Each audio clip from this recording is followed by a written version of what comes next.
Good morning, traders and investors. This is Ryan from the SIACharts team coming to you here on December 3rd with our weekly video.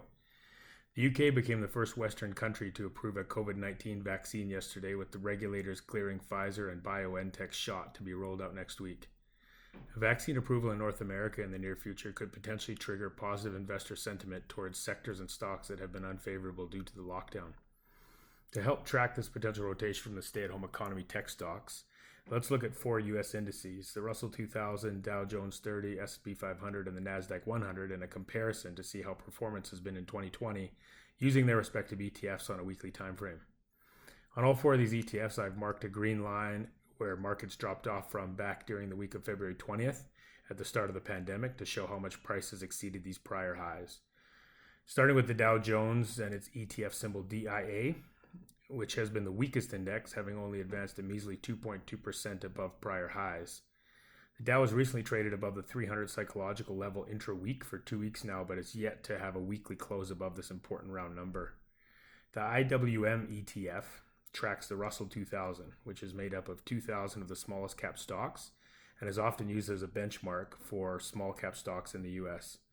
4 weeks ago, it broke the prior highs and is currently up 9% since that breakout. Looking now at the tech-heavy QQQ, which tracks the NASDAQ 100, we can see that prices moved up 30% past these prior highs and a total of 85% from the lows after the 5-week sell-off back in March. We can also see that prices slowed down, hitting this resistance area once, twice, and a third time here over 10 weeks before inching upwards. Last but not least, the S&P 500 ETF, the SPY, which we can see that the prior highs here did not break until August 10th versus June 1st for the NASDAQ. We can also see that prices moved in a large range until 5 weeks ago, when it had a large 8% bullish week to fuel the breakout of this range. Like the Russell 2000 though, it has only advanced 9% above the February highs. Now let me show you quickly how you can compare these four all together without looking at individual charts. Coming to the performance section under charting, I have already added 3 of these to save time. You can see that since 1995, the SPY has vastly outperformed the Dow and the Russell. Now, if we add the QQQ into the mix, you can see that the S&P is still the top performer.